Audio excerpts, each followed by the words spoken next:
My name is Olivia and this is my informative speech. I'm sure we can all relate to forgetting where we placed our keys or our phones or other important items, but imagine forgetting your family members and friends. Unfortunately, this is a very real reality to people living with Alzheimer's disease. According to the CDC, Alzheimer's is the 6th leading cause of death in the US and affects 44 million people worldwide. As a biochem major, I've taken several classes that have touched on the concept of Alzheimer's disease, and since then I've taken a great interest into researching more about it. So today I'll discuss what Alzheimer's disease is, some of the symptoms of it, and then talk about how it's diagnosed and treated. So first, let's discuss what Alzheimer's disease is.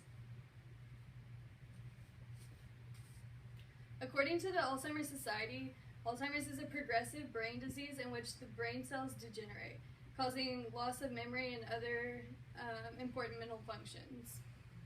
The condition is irreversible, and then it's marked by severe tissue loss and nerve cell damage, as well as brain shrinkage. So you can see here the progression to Alzheimer's disease from a normal brain. It's the most common type of dementia, and dementia is just a general term for symptoms associated with memory loss or other mental capabilities. So the cause is unknown, but the most preventative risk factor is age. So symptoms are most commonly seen after the age of 60, and then as your age increases, your risk increases. So according to the CDC, 1 in 3 seniors will die with Alzheimer's or some form of dementia. So now that we've discussed what Alzheimer's is, let's discuss some of the symptoms. So there's a lot of symptoms, but according to Mayo Clinic, the variety in the symptoms and the rate at which they progress varies from person to person, but they do progress in a similar pattern.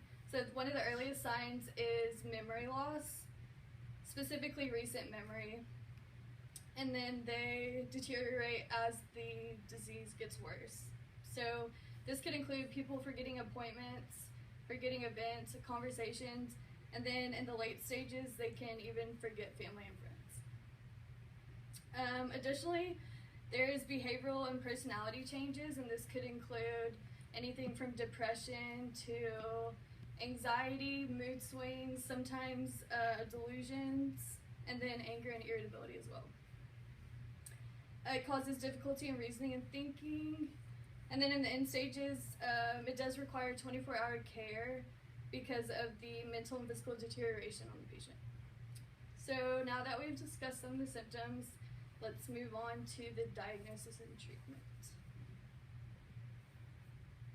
So there's no specific test for the diagnosis of Alzheimer's disease, but your doctor will perform a series of physical and neurological exams. So they'll do lab testing as well, and then do brain imaging devices. And unfortunately, Alzheimer's can only be confirmed after death when the brain is examined and there's detection of plaques in there. So there's no cure either, but there are meds to help with the memory and cognitive symptoms of it and slow the progression. And then often there's antidepressants and anti-anxiety medicines that are available to help with the behavioral and personality symptoms of the disease.